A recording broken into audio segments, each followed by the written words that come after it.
नमस्कार दोस्तों, CIC institute में आपका स्वागत है। मैं शैलेंद्र सिंह आज फिर उपस्थित हूँ। आज हम अनुपात समानुपात के तीसरे लेक्चर पे हैं। तो आज हम जितने टाइप के क्वेश्चन अनुपात समानुपात से बन सकते हैं उन सभी टाइप के क्वेश्चनों के बारे में बात करेंगे।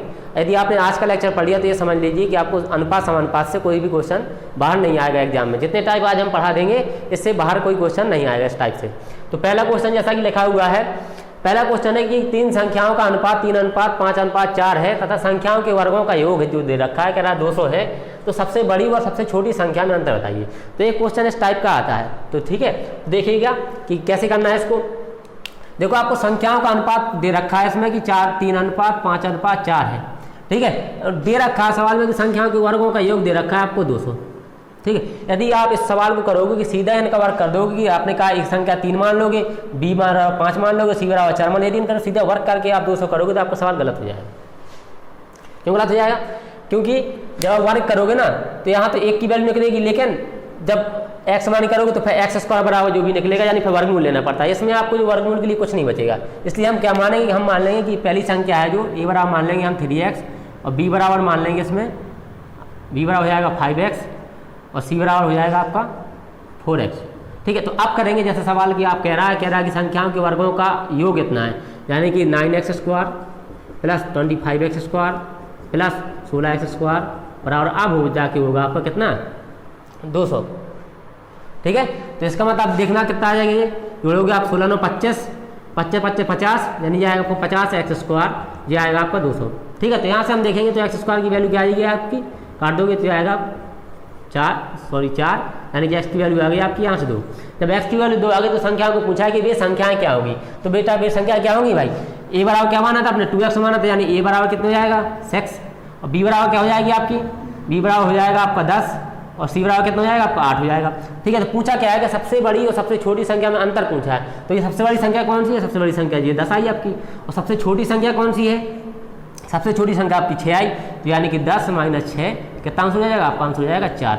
जो आपका 4 होगा इसका एक करेक्ट आंसर होगा। ठीक है, इसी प्रकार से हम दूसरे क्वेश्चन की बात करें तो दूसरे प्रश्न में कह रहा है कि किसी पुस्तकालय में आपको अंग्रेजी, हिंदी व उर्दू की किताबों का अनुपात दे रखा है 15:18:4। कह रहा है कि हिंदी की किताबें अंग्रेजी किताबों से 150 अधिक है। इसका मतलब है हिंदी से यदि अंग्रेजी किताब घटा देंगे तो 150 का होगा। तो कह रहा कुल पुस्तकें क्या होगी। ठीक है, आपको यहाँ दिख रहा होगा जो सवाल है इसमें जो दे रखा है कि दे रखा 15 दे रखा है अंग्रेजी का अनुपात, हिंदी का दे रखा है 18 और मतलब उर्दू का दे रखा है 4। ठीक है, अब यदि आप यहाँ से देखोगे तो क्या आएगा कि हिंदी की किताबें अधिक कह रहा है अंग्रेजी किताबों से। ठीक है, तो आप देखना अंग्रेजी किताब ये है, हिंदी किताब ये है, यानी हिंदी का अनुपात ये है, अंग्रेजी का अनुपात ये है। तो यहाँ से देखिए हिंदी की किताबें अंग्रेजी किताबों से कितनी ज़्यादा है भाई, 3 ज़्यादा है कि नहीं है, 3 ज़्यादा हो गई। और यहाँ पे कह रहा है कितनी ज़्यादा है, 150 ज़्यादा है। इसका मतलब 3 बराबर क्या हो जाएगा आपका 150 हो जाएगा। तो यहाँ से हम फाइंड कर लेंगे 1 की वैल्यू, तो 1 बराबर कितना हो जाएगा आपको 50 हो जाएगा। ठीक है, फिर आप पुस्तकालय में कुल कितनी किताबें थी, तो पुस्तकालय में कुल कितनी किताबें आपको पता है, कितनी किताबें हैं, कुल इंग्लिश की हैं प्लस हिंदी की हैं प्लस उर्दू की हैं।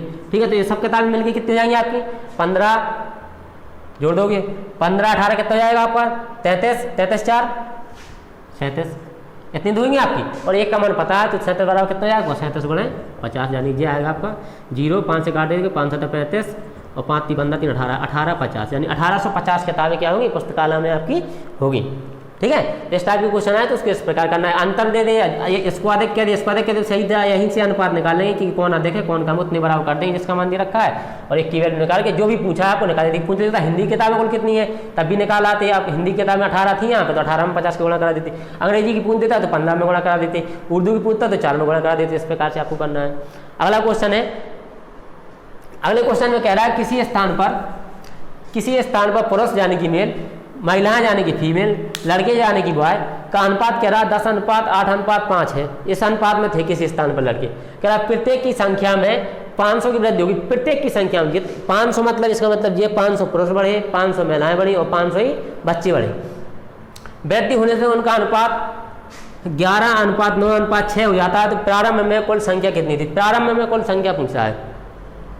आप देखना यहाँ पे कि शुरुआत में अनुपात दे रखा है आपको मेल फीमेल, और बॉयज़ में अनुपात दे रखा है, ये दे रखा है आपको 10:8:5, ठीक है। और बाद में कह रहा है कि सबके में प्रत्येक में 5-5 से वृद्धि हो गई, तो फिर इनका अनुपात दे रखा है बाद में, ये दे रखा है आपको 11:9:6, ठीक है। अब देखो प्रत्येक में वृद्धि हुई है, भाई 500 इसमें बढ़ गए, 500 इसमें बढ़ गए, और 500 इसमें बढ़ गए, ठीक है। इसका मतलब है कितनी वृद्धि होगी आपकी, 1500 की वृद्धि हो गई, 1500 की वृद्धि होगी। पहले ये कितने थे, जोड़ो इसमें शुरुआत में कितने थे भाई, 8-5-13, 10-23 थे। अब बाद में कितने हो गए, इतने बढ़ने के बाद फिर जी आया उसका अनुपात, तो कितने हो, 11-9-20, 6-26 हो गए। इसका मतलब है कितनी संख्या बढ़ गई, 3 संख्या बढ़ी, यहाँ से 3 बढ़ी, यहाँ से कितने बढ़ गए, 500, 500, 500, 1500 बढ़ गया। इसका मतलब 3 बराबर कितनी वृद्धि हुई, 1500 के बराबर हो गई, ठीक है। जब 3 बराबर 1500 आ गया आपको, तो 1 बराबर यहाँ से निकालो कितना आएगा आपको, 3 × 5 = 15, 500 आ जाएगा।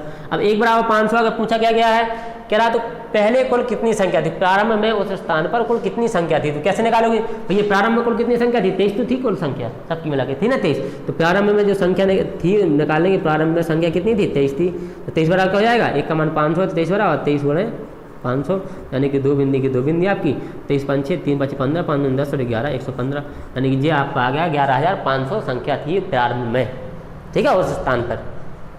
हमें लगता है कि आपको सब सवाल समझ में आ रहे होंगे। बात करते हैं अगले क्वेश्चन की, जो कि चौथा क्वेश्चन आपके सामने लिखा हुआ था। इसमें क्या कह रहा है, कह रहा है कि थैला, अक्सर ऐसा क्वेश्चन अक्सर आता है कि एक थैला है, एक थैले में 1 रुपये के, 50 पैसे के और 25 पैसे के कुछ सिक्के हैं, और उन सिक्कों का अनुपात दे रखा है 3:6:4, ठीक है। तब आपसे पूछा गया है यदि थैले में कुल 105 रुपये हो, और क्या थैले में कुल रुपयों की संख्या 105 है, ठीक है। टोटल जो रुपये हैं उसमें, टोटल जो रुपये हैं वो हैं 105 आपके, लेकिन जो उसमें आपके 1 रुपये के सिक्के हैं, कुछ 50 पैसे के सिक्के हैं, और कुछ 50 पैसे के सिक्के हैं, कुछ दे रखे हैं आपको 25 पैसे के सिक्के, ये दे रखे हैं आपको। तो कह रहा है जो 1 रुपये के सिक्के हैं और 50 पैसे के सिक्के हैं और 25 पैसे के सिक्के हैं, इनमें जो अनुपात दे रखा है आपको, वो दे रखा है 3:6:4, ये आपको अनुपात दे रखा है, ठीक है। जब जी इनकी संख्या दे रखी है, यदि हम इनसे रुपया बनाए तो रुपया कितने बनेंगे आपको पता है भाई, 3 है होंगे यदि रुपयों की, यदि एक के 3 सिक्के होंगे तो भैया टोटल कितने रुपये बनेंगे आपके, 3 रुपये बनेंगे, बनेंगे नहीं बनेंगे, बिल्कुल बनेंगे। और यदि 50 पैसे के 6 सिक्के होंगे तो इसमें कितना टोटल रुपया बनेगा आपका भाई, 6 सिक्के हैं, यानी 50 में 2 का भाग दे दें तो सीधा 1 रुपये बन जाएगा, यानी 6 में 2 का भाग देंगे तो कितने रुपये बन जाएंगे, यहाँ से ये बन जाएंगे आपके 3 रुपये बन जाएंगे। अब कह रहा 25 पैसे के 4 सिक्के, जब 4 सिक्के हैं तो 25 पैसे के 4 सिक्के हैं, तो भैया 4 सिक्कों में कितने रुपये बनेगा, 1 ही तो बनेगा, क्योंकि 1 रुपये में 100 पैसे होते हैं, यानी 25 पैसे के 4 सिक्के, यानी 100 पैसे मतलब 1 रुपया। तो टोटल रुपया कितने हो गया आपका, टोटल रुपया यहाँ पे आए अपने पर कितने, 3 3 6 1 7, यहाँ पे तो अपने 7 रुपया टोटल, लेकिन सवाल में कह रहा है टोटल रुपये कितने थे थैले में, 105 थे, तो 7 बराबर क्या हो जाएगा आपका, 105 हो जाएगा, सिंपल सी बात है। जब 7 बराबर 105 हो जाएगा आपका, तो फिर 1 बराबर यहाँ से क्या हो जाएगा भाई, 7 एकम 7, 3 बचा, और 35 होगा, 7 × 35 कितना होगा, 15 हो गया, 15 7 105 होता है, 1 बराबर 15। जब 1 बराबर 15 आ गया तो पूछा क्या गया, तो प्रत्येक प्रकार के सिक्कों की संख्या निकालनी है भैया, प्रत्येक प्रकार के सिक्कों की संख्या निकालनी। तुम्हें पता है जो 1 रुपये के सिक्के थे वो कितने थे, 3 थे ना, 3, तो इनकी संख्या कितनी हो जाएगी, 3 × 15 यानी कि 45 हो जाएगी। 1 रुपये के 45 सिक्के हो जाएंगे। अब ये 50 पैसे के कितने सिक्के हो जाएंगे, 50 पैसे के सिक्के कितने हो जाएंगे, 6 सिक्के थे, ठीक है, 6 सिक्के थे, 1 का मान पता है 15, तो 6 का कितना मान हो जाएगा, 90 सिक्के थे। अब पूछ रहा है 25 पैसे के कितने सिक्के थे, 25 पैसे के कितने सिक्के थे, तो ये 25 पैसे के 4 सिक्के थे, तो 4 में कितना करना है, 15 गुणा करना है, तो कितने हो गए, यानी कि 60 सिक्के थे। अब कर लो भैया कितने, 45 रुपये थे जो हो जाएंगे आपके, 30 रुपये यहाँ, 45 यहाँ से निकल गए, 15 × 90 और 15 रुपये यहाँ से निकल गया, हो गए 105। सही है ना, इसका मतलब करेक्ट है। जो इस टाइप का सवाल है, कुछ ज़्यादा नहीं करना आपको, एक्सरसाइज कुछ नहीं मानना, सीधा इस प्रकार से करना है, आप सीधा तुलना कराइए और आपको जो भी पूछा है वो निकाल लीजिए, ठीक है। वहाँ के भी आ सकता है सवाल, लेकिन इस टाइप से यदि कोई सवाल आएगा तो आपको बन जाना चाहिए। तो आप बात करते हैं और अगले कुछ क्वेश्चनों की।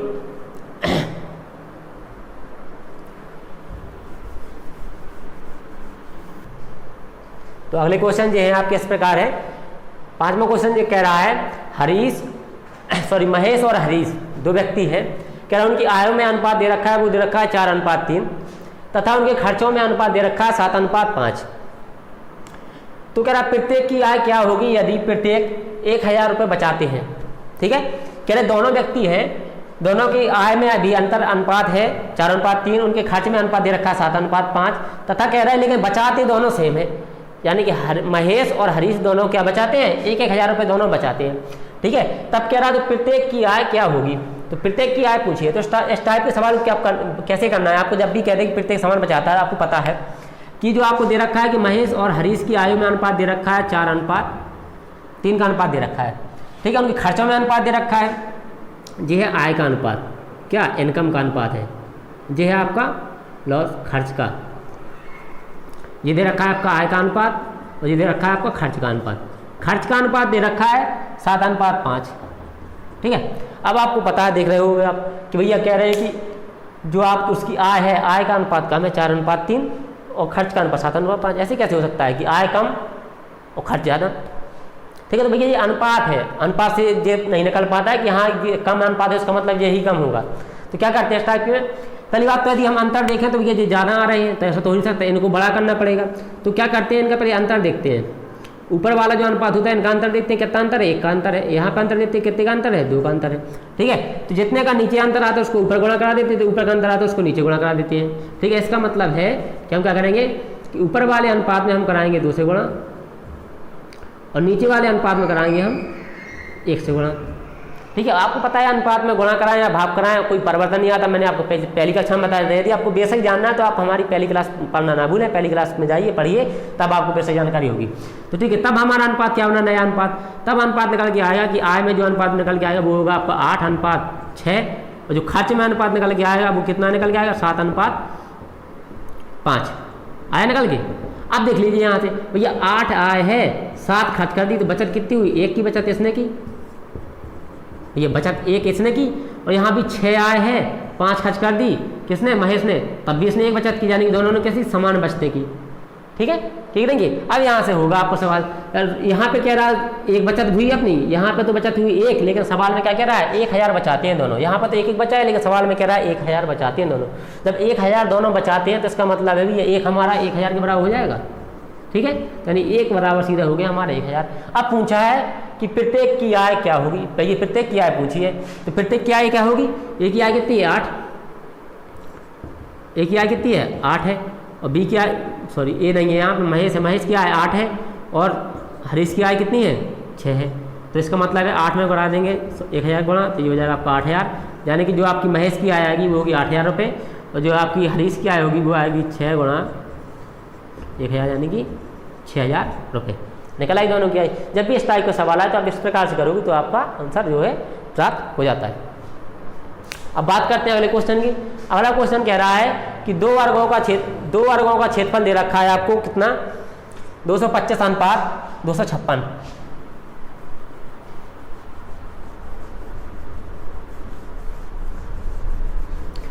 किसी भी ज्यामितीय संख्याओं का आपको अनुपात दे रखे, वर्ग का अनुपात दे रखे आपको, या क्यूब का अनुपात दे रखे, मतलब क्षेत्रफल का अनुपात दे रखे, या आयतनों का अनुपात दे रखे, या परिमाप का आयतन दे रखे, किसी भी यदि वो है, या जैसे गोले का आयतन का अनुपात दे रखा हो, फिर त्रिज्या में पूछने को, तो जिसमें जो कॉमन होता है ना फॉर्मूले में आता है, जैसे मतलब 4 आता है, ये संख्या पाई आती है, सब कट जाती है। इससे मतलब रहता है जो हमारी मेन चीज़ होती है, जैसे कि भुजा आर है, त्रिज्या अलग अलग होगी तो उनसे मतलब रहता है, तो ये जो कॉमन वाली चीज़ वो सारी कट जाती है। और आपको पता है कि जब इनका अनुपात निकला होगा कि ये जो वर्ग है, मान लीजिए मैंने कहा एक वर्ग है आपका ए, एक वर्ग है ए और एक वर्ग है आपका बी, तो ए और बी के क्षेत्रफलों का अनुपात दे रखा है, दे रखा आपको 225:256। ठीक है, इसका मतलब ये है जब अनुपात निकालते हैं जो कट रहा होता है पूरा कट जाता है, यानी कि आपको पता है कि वर्ग का क्षेत्रफल क्या होता है, भुजा स्क्वायर होता है, होता नहीं होता है। तो यहाँ पर तो सीधा भुजा स्क्वायर है। ठीक है, भुजा स्क्वायर मतलब भुजा को निकालने के लिए क्या करेंगे हम, यानी भुजा स्क्वायर वाइज दे रखा है, तो हम कहेंगे कि इन पर पूछ रहा है कि परिमाप नंतर क्या होगा। अब तो पता है वर्ग का परिमाप क्या होता है, वर्ग का परिमाप होता है 4a। ठीक है, 4a1 होगा, दूसरे का होगा 4a2। ठीक है, यानी ये पहले की भुजा है, दूसरी की भुजा, ये होता है इसका क्या परिमाप वर्ग का।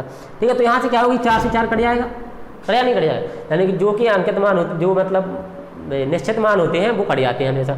ठीक है, तो यहाँ पे यानी इसका मतलब हम सीधे कह सकते हैं कि जो वर्ग का परिमाप होगा, परिमापों में अनुपात होगा सीधा a1:a2 हो, यानी पहली भुजा पहली वर्ग की भुजा अनुपात दूसरी भुजा का अनुपात में होंगे नहीं होंगे।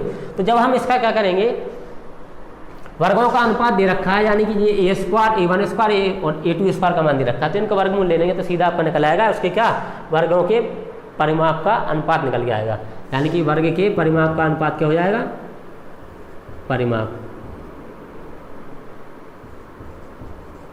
परिमाप आपका यहाँ से निकल के आएगा कितना भाई 225 का वर्गमूल कितना आएगा 15, 256 कितने का 16 का होता है, यानी कि इनकी भुजाओं का जो अनुपात होगा 15:16, यही क्या होगा, यही इनकी परिमाप का अनुपात होगा, यानी कि परिमाप का अनुपात क्या हो जाएगा 15:16। देखते हैं अगला क्वेश्चन। अगला क्वेश्चन है, कह रहा है अगले प्रश्न में आपसे कह रहा है कि ए बी सी की जो आयु में अनुपात है 3:7:4 है, ए बी सी की आयु में अनुपात 3:7:4 अनुपात है तथा व्ययों का अनुपात दे रखा है 4:3:5 है। यदि कह रहा है 2400 रुपये की आय में से ए 300 रुपये बचाता है, 2400 रुपये की आय में से ए कितने रुपये बचाता है, ए 300 रुपये बचाता है, तब बी व सी की बचतों का अनुपात क्या होगा। ठीक है, आपको दे रखा है यहाँ पे ए बी सी की जो आयों में अनुपात दे रखा है वो दे रखा है आपको 3:7:4 दे रखा है, और यहाँ पे आपको दे रखा है किसका खर्चों में व्ययों में या खर्चों में अनुपात दे रखा है, खर्चों में अनुपात दे रखा है आपको कितना दे रखा है, खर्चों में अनुपात 4:3:5 दे रखा है। ठीक है, यहाँ पे भी खर्चे ज़्यादा है, ठीक है आएगा में, तो क्या करते हैं इस टाइप के क्वेश्चन में ऐसा होता है, तो पहले तो हमने बताया था 2 वाले में तो इनका अंतर कर लेते हैं, फिर वैसे कर लेते हैं तो उससे प्रकाश निकालते हैं यदि समान बचाते हैं तब। लेकिन यहाँ पे कह रहा है सिर्फ एक ही अकेली बात करें तो हमें सिर्फ ए पर फोकस करना है कि ए की आय क्या थी और खर्च क्या है। तो कह रहा है ए की आय 3 है, बी की आय और खर्च उसका 4 है। इसका मतलब यदि हम यहाँ पर मान लें कुछ में माना जाता है तो कुछ अपने मन से लिया जाता है, एक चार तो हमने मान लिया यहाँ पर 4 एक्स मान लेंगे।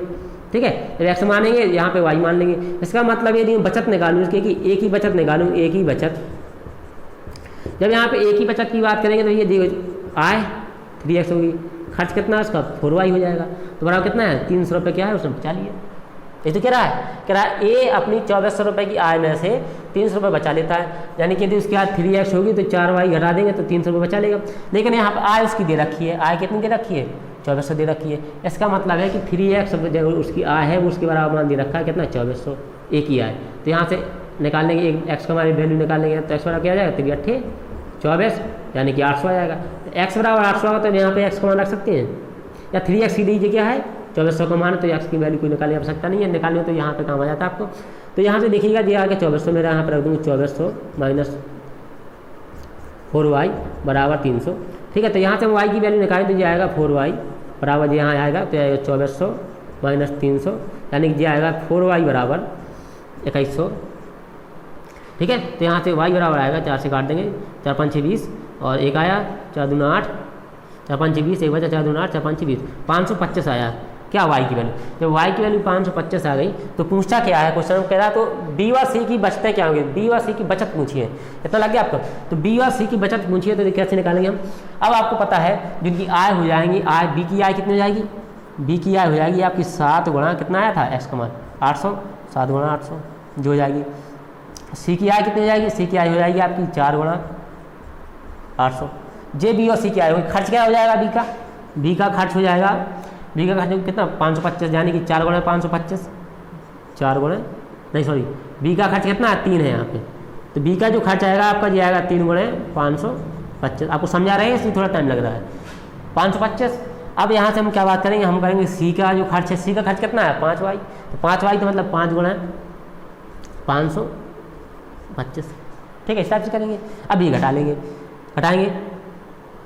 करा लो इनका गुणा 8 से 56 कितना आएगा, इसको मिटा रहा है मैं 56 जाएगा आपका 5600।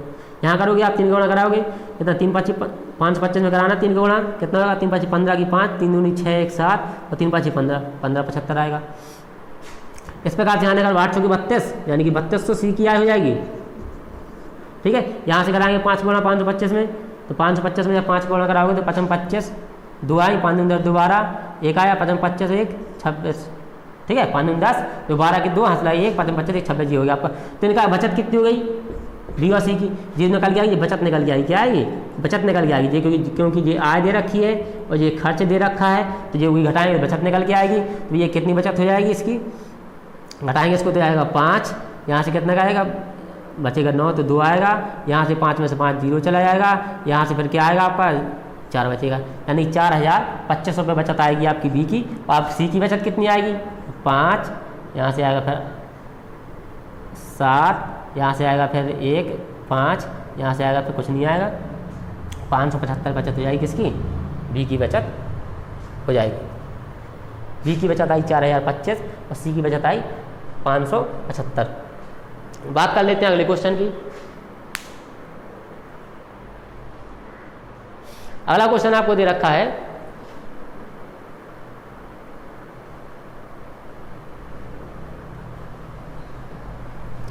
कि यदि 10,066 को ए बी सी और डी में इस प्रकार बांटा जाए कि ए और बी का अनुपात 3:4, बी और सी का अनुपात 5:6 और तथा सी और डी का अनुपात 7:5 है, तो सबसे अधिक धन किसको मिला। तो पूछ रहा है कि सबसे अधिक धन किसको मिला, ये नोट कर लेना।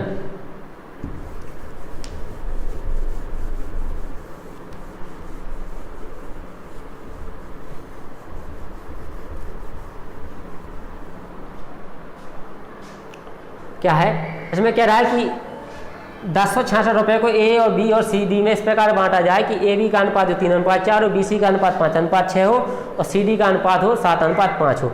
ठीक है, तब कह रहा है सबसे ज़्यादा धन किसको मिलेगा। तो भैया ये कुछ दे रखा है, इससे हमें कोई मतलब नहीं। पहली बात तो ये है कि जब सबसे अधिक धन किसको मिलेगा, इसका मतलब है ए बी सी और डी की चारों की क्या कराएंगे, तुलना कराएंगे। ए बी सी और डी की चारों की तुलना कराएंगे, तभी तो पता चलेगा किसको ज़्यादा आय मिलेगी, किसको ज़्यादा रुपया मिलेगा, जब इतने को बांटेंगे ए और बी सी की डी और के अनुपात में। ठीक है, तो कह रहा है कि जब चारों का अनुपात निकालेंगे सब, तो कह रहा है बी और सी का अनुपात कितना है, ए और बी का अनुपात कितना है, ये रखा 3:4, 3:4 दे रखा है। फिर कह रहा है बी और सी का अनुपात 5:6, बी और सी का अनुपात 5:6। फिर कह रहा है सी और डी का अनुपात 7:5। ठीक है, जिसकी जगह जो खाली होती है उसको वहीं भर देते हैं, इसको 4 यहाँ भर देंगे, 4 यहाँ भर देंगे, 5 के यहाँ खाली हो 5 यहाँ भर देंगे, 7 के यहाँ खाली हो 7 यहाँ, 7 यहाँ। ठीक है, अब देखेंगे कितना अनुपात निकल के आएगा। कुछ कट रहा होता है, तीनों में कौन होता है उसे काट देते हैं। देख रहे हैं कुछ नहीं कट रहा है। देखेंगे हम यहाँ से क्या करेंगे कि 3 × 5 = 15, 15 × 7 = 105, 105 अनुपात इसको करेंगे हम 5 × 20 = 140, 6 × 24 करेंगे, 7 × 28, 7 × 2 = 14 और 2 = 16। अभी इसका निकालोगे आप 6 × 24, 4 × 5 = 120। यह है आपका अनुपात। तो आप देखिए जिसका अनुपात सबसे ज़्यादा होगा उसी को क्या मिली थी, सबसे ज़्यादा आय मिलेगी। यानी कि जब 1066 रुपये को ए और बी और सी डी में बांटेंगे, तो जब उनका ए और बी सी डी का जब चारों का अनुपात निकल गया है, तो इसमें जिसका अनुपात सबसे ज़्यादा होगा उसी को सबसे ज़्यादा रुपया मिलेंगे। क्योंकि जब रुपयों को बांटते हैं तो क्या करेंगे, जितने रुपये थे 1066 को मैं ऐसा करेंगे 1066 में भाग देते हैं, 1066 में भाग देंगे जितना इसका टोटल आएगा, टोटल को यहाँ रखेंगे नीचे पूरे टोटल को। ठीक है, फिर जितने जिसकी आय होगी उसको वैसे एक ही आय निकालूंगा मैं, तो फिर 105 का इसमें गुणा कराएंगे तब निकलेगा। तो इसका मतलब है ये तो संख्या सब में सेम रहनी है। ठीक है, बदलनी ये वाली संख्या, जब जिसमें ये वाली संख्या बड़ी होगी उसको सबसे ज़्यादा धन मिलेगा। तो इसका मतलब है कि ये जो आपको सी है, यानी सी को मिल रहा है 168 अनुपात आ रहा है, इसका मतलब है सी को सबसे ज़्यादा धन मिलेगा। तो आपका आंसर हो गया कि सी को सबसे ज़्यादा धन मिलेगा। ठीक है, अब बात कर लेते हैं अगले क्वेश्चन की। अगले क्वेश्चन देखते हैं हम, इनकी रेज कर दें, आप नोट कर लिए होंगे, तो भी नोट करना था आपको।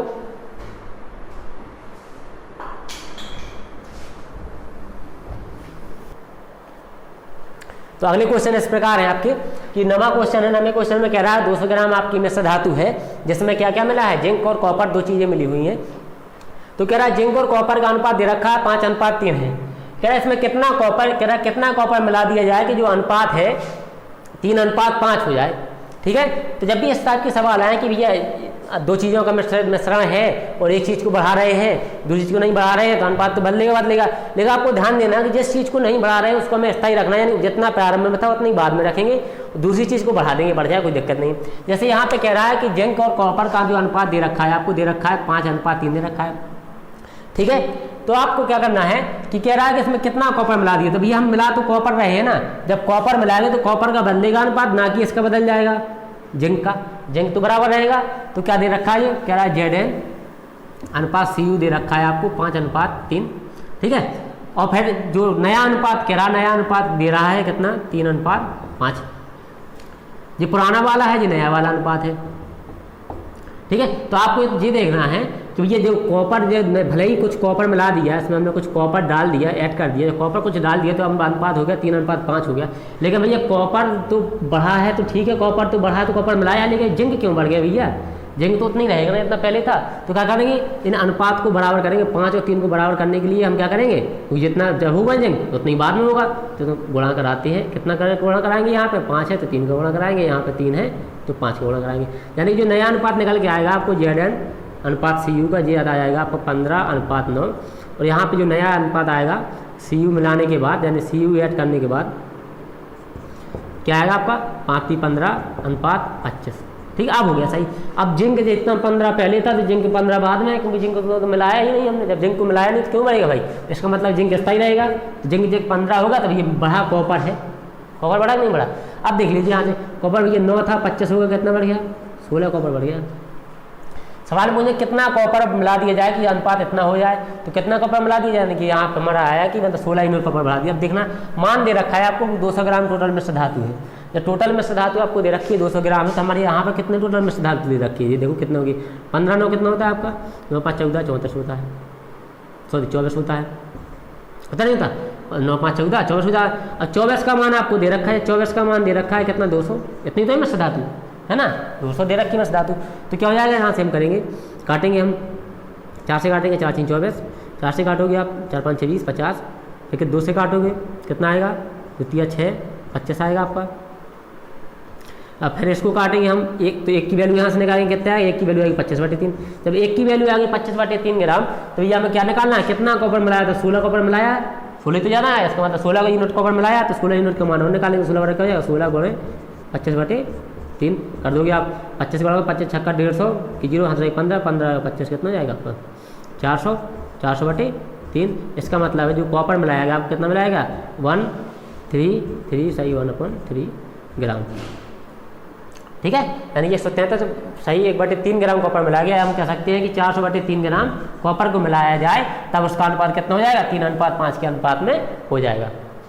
ठीक है, हमें लगता है कि क्वेश्चन समझ में आएगा, ज़्यादा टफ कुछ नहीं है। अब क्या करना है, जिस चीज़ को बढ़ाया जा सके उसको बदलता है तो बदलने दीजिए, लेकिन जो चीज़ नहीं मिली है ना, जो प्रारंभ, तो वो चीज़ जितनी प्रारंभ में होगी उतनी ही बाद में होगी। ये यहाँ पर 5 कह रहा था, यहाँ पर 3 कह रहा था, ऐसा संभव नहीं है। जब यहाँ पर 5 है तो यहाँ भी 5 होनी चाहिए, तो इनको बराबर करने के लिए ऊपर 3 का गुणा किया, इसमें 5 का गुणा किया, तो दोनों बराबर हो गए। अब देखेंगे जितना जिसमें डिफरेंस आया, जिसका मान दे रखा उसका मान हम निकाल लेंगे। ठीक है, तो इस टाइप के जितने भी सवाल आएंगे हमें लगता है कि आप ये इस टाइप के सवाल आप कर ले जाओगे। देखते हैं अगला क्वेश्चन। अगला क्वेश्चन आपके सामने है,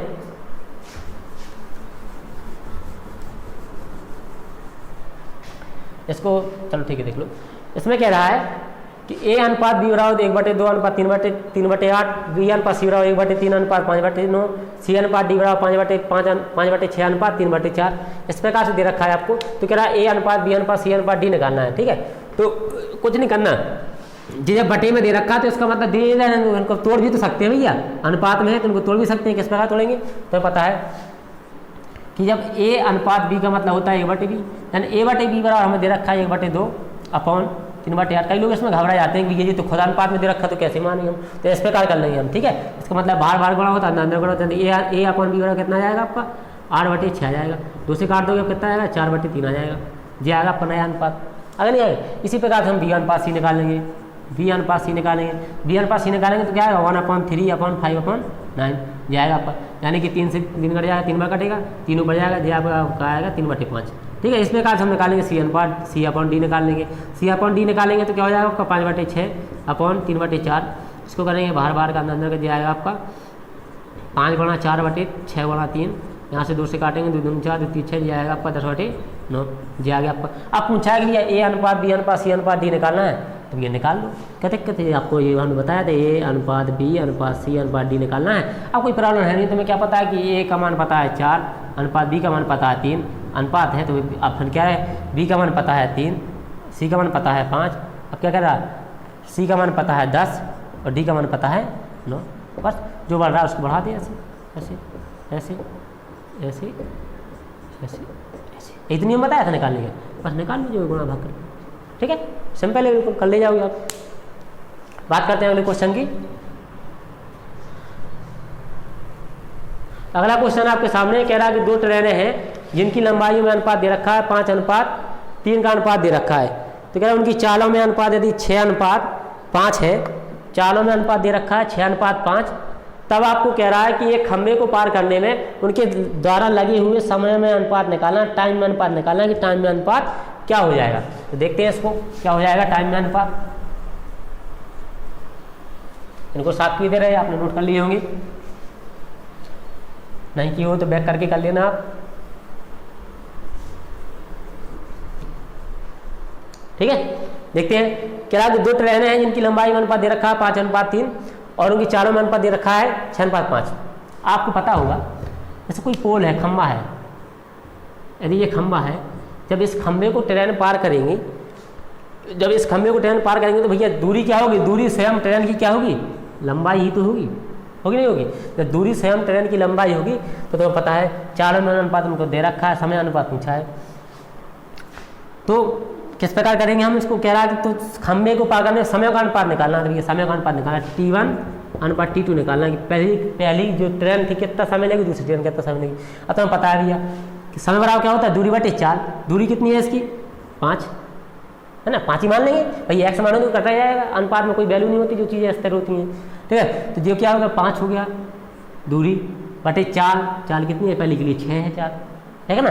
अब फिर दूसरी का कह रहा है, दूसरी ट्रेन के लिए सॉरी T2 आएगा यहाँ पे, दूसरी ट्रेन के लिए बात क्या कर रहा है, दूरी बटे 4 कहेंगे, दूरी कितनी है दूसरी के लिए 3, 4 कितनी है दूसरी के लिए 5, हो गया। सवाल बड़ी बड़ा लग रहा है लेकिन हो गया कितने में, 1 सेकंड का सवाल है, तो हो गया आपका। कर दो अनुपात का सामने अनुपात लगाना था यहाँ पे, सॉरी ये कर दो। अब यहाँ से कितना है अनुपात आएगा, जो अनुपात हो गया उसको क्या करना है, इसको निकालेंगे हम, क्या करना है गुणा करा देंगे ऐसे।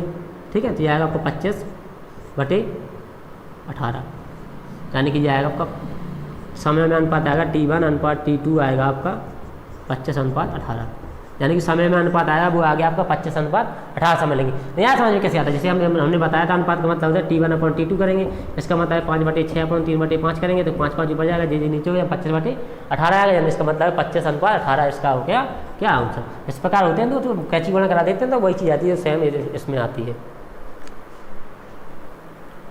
देखते हैं आप अगले क्वेश्चन को। अगला प्रश्न है आपका, अगले प्रश्न में कह रहा है कि यदि x/y 3:2 है, x/y 3:2 है, तो 2x² + 3y² अनुपात 3x² - 2y² निकालना। ठीक है, जब भी आपके इस टाइप के सवाल हों, जब भी आ जाए तो आपको यहाँ से कुछ नहीं करना, ना तो x मानना ना y मानना, सीधा x का मान यहाँ से पुटअप करना है। आपको दे रखा है कि x/y बराबर दे रखा है आपको 3:2 और निकालना है, आपको वैल्यू निकालनी है 2x² + 3y² अनुपात 3x² - 2y²। ठीक है, जब भी इस प्रकार का सवाल है तो अब कुछ नहीं करना, जो अनुपात दे रखा है तो उसको x का मान इसको मान लो, y का मान इसको मान लो, सीधा इसमें रख देंगे, सीधा इसमें रखना है। कितनी बड़ी संख्या दे दी तो सीधा रखते जाएंगे। तो हाँ, तीनों में दे रखा है, यदि a और b c में दे रखा हो तो अनुपात कुछ भी पूछ लेते, a² + b² + c² अनुपात a² into d + d² + b, इस प्रकार से कुछ पूछ लेता तब भी आपको ऐसे ही मान रखने हैं, क्योंकि जो भी x से y कुछ नहीं मानना कि 3x = 3x माने या y = 3y, इस प्रकार माने तो कुछ नहीं करना, क्योंकि ये अनुपात में सब चीज़ कर जाती है, कोई वैल्यू नहीं होती इस तरह अंकों की। ठीक है, इसे हम कुछ नहीं मानते, सीधा करेंगे। क्या करेंगे हम, ये अनुपात निकालना है तो आपको x की वैल्यू 3 है, y की वैल्यू 2 है, तो यहाँ रख देंगे x की वैल्यू 3 रखेंगे तो कितना है 3 तक 9 दूनी 18 आ जाएगा, प्लस y की वैल्यू कितनी है 2 है, तो ये 2 दूनी 4 3 12 आ जाएगा, जो हो गया। अनुपात लगा देंगे, अब x का मान 3 है, 3 देखा 9 3 27 आ जाएगा, प्लस y का मान कितना है 2 है, तो 2 दूनी 4 8 आ जाएगा, यहाँ माइनस से माइनस कर देंगे, जो हो गया आपका। ये कितना हो जाएगा 12 18 30 हो जाएगा आपका अनुपात। ये कितना आएगा आपका, जाएगा कैसा आएगा, सॉरी 8 जाना है, 27 में से तो कितना आएगा 19 आएगा, जाएगा 19 आ गया, यानी कितना आ गया आपका अनुपात निकल के आ गया 30:19, जो हो गया आपका। सिंपल है बिल्कुल।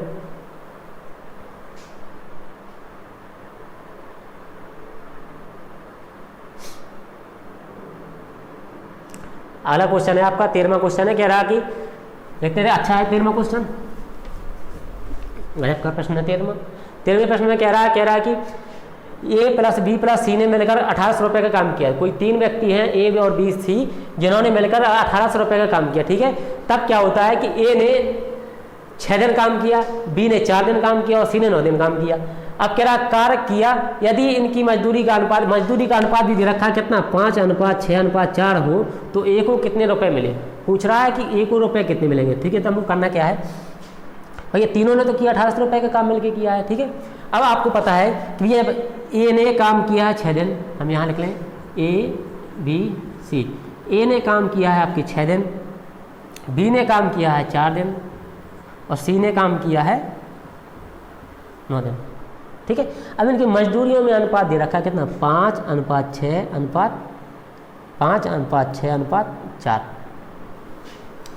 5:6:4 जी दे रखा है इनकी मजदूरियों में अनुपात, ठीक है।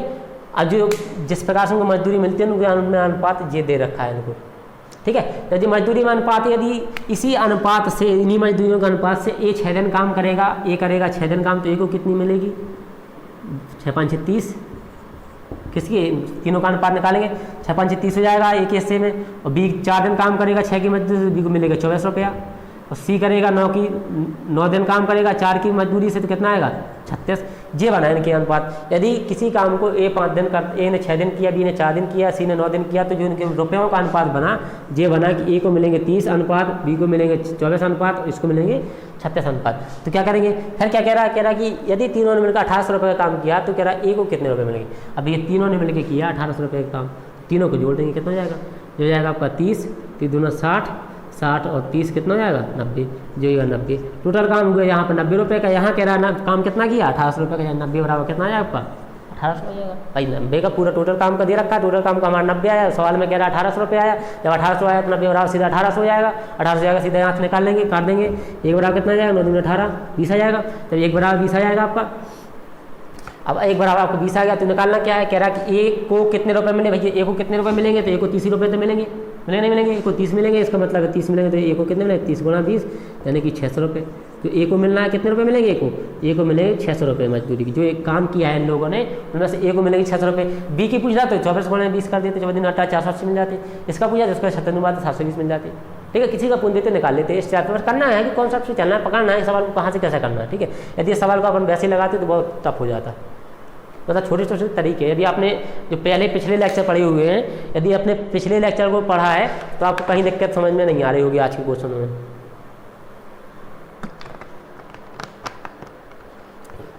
लास्ट क्वेश्चन है आज का आपका, कह रहा है कि ए अनुपात बी अनुपात सी, या कहने ए बी तथा सी में जो वेतन का अनुपात है वो दे रखा है 1:3:4 तथा इनके वेतनों में 5%, 10% और 15% की वृद्धि हो गई।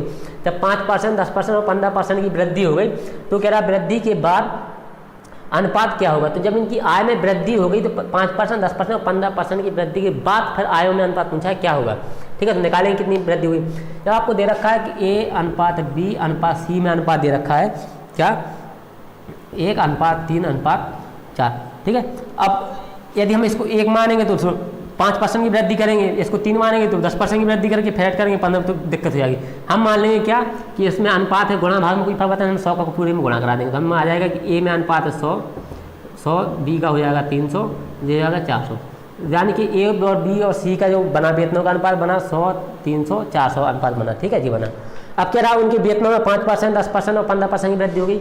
जब भैया इसमें कितनी वृद्धि हुई 5% की, इसमें कितनी वृद्धि हुई 10% की, इसमें कितनी वृद्धि हुई 15% की, ठीक है।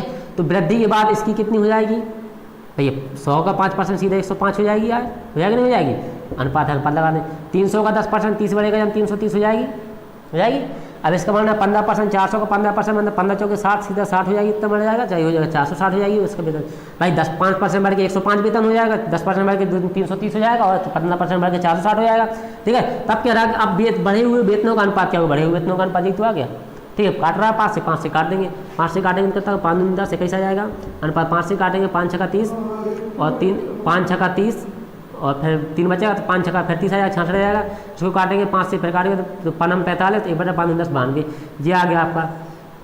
अब ये 21 अनुपात 66 अनुपात 92 जो आ गया, ये आ गया इनकी बढ़ी हुई आयों का अनुपात, ठीक है। इस प्रकार निकालना तो कुछ टफ नहीं था बिल्कुल। यदि एक एक मान के निकाल दे तो दशमलव में आता, लेकिन फिर भी आ जाता, लेकिन 100 मान कर दिया तो तुरंत निकल के आ गया आपका। तो बस आज के क्वेश्चन जो है समाप्त हुए। अब बात करते हैं जो क्वेश्चन हमने आपको छोड़ दिया था, दे दिया था करने के लिए पिछले वाले लेक्चर में, उसकी और बात कर लें हम।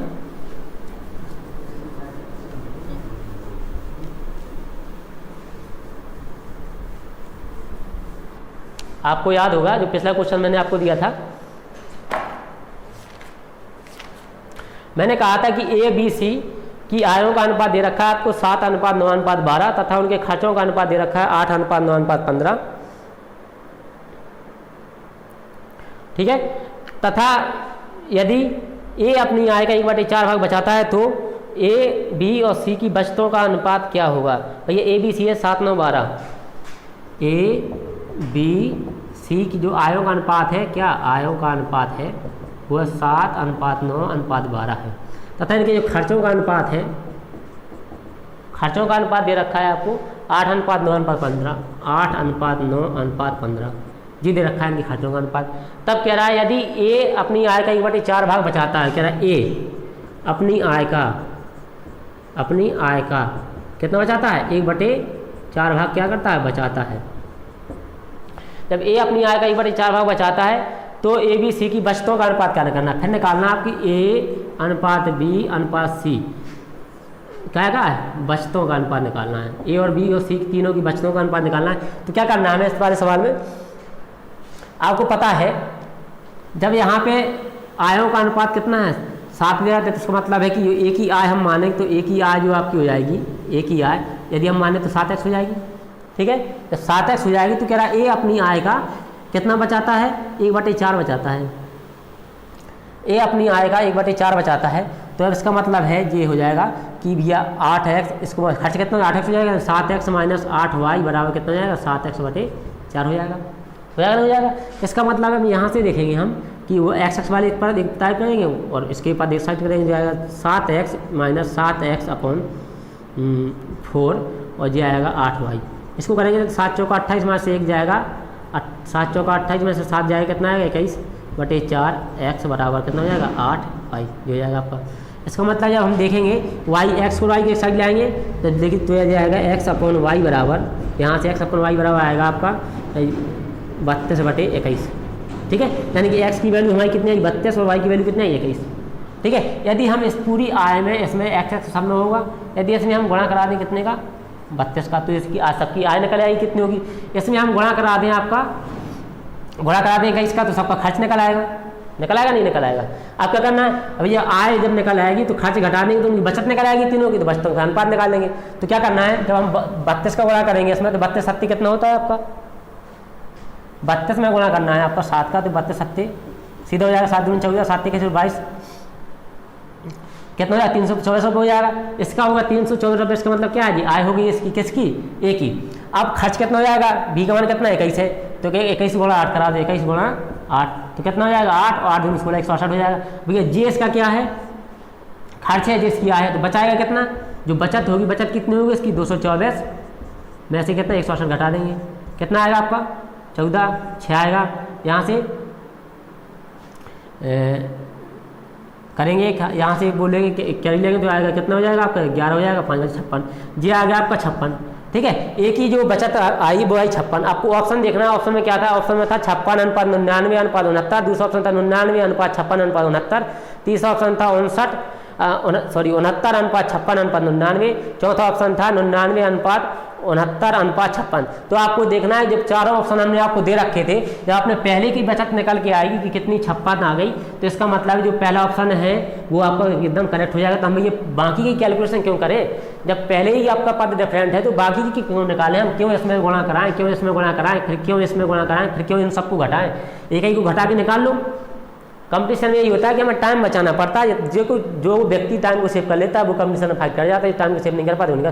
अब आप इसमें जब आपको एक ही पद करने में आंसर मिल रहा है भैया, तो आप क्यों तीनों को करते रहो, जब तीनों करोगे तो कैलकुलेशन ज़्यादा करोगे तो टाइम ज़्यादा लगेगा, जब टाइम ज़्यादा लगेगा तो टाइम लॉस होगा, आपको टाइम कम पड़ जाएगा। ठीक है, इसलिए उतना ही करो जितने में हमको आंसर प्राप्त हो जाए, क्योंकि कंपटीशन में आंसर तक जाना ना कि हमें सॉल्यूशन देना है कि सॉल्यूशन किस प्रकार है। ठीक है, तो हमें लगता है कि आपको आज का लेक्चर पसंद आया होगा। तो यदि आपने अभी तक चैनल को सब्सक्राइब नहीं किया तो सब्सक्राइब कीजिए, लाइक कीजिए और शेयर कीजिए और जुड़े रहिए कंप्यूटर इंस्टीट्यूट के साथ। मिलते हैं अगले लेक्चर में, तब तक के लिए धन्यवाद।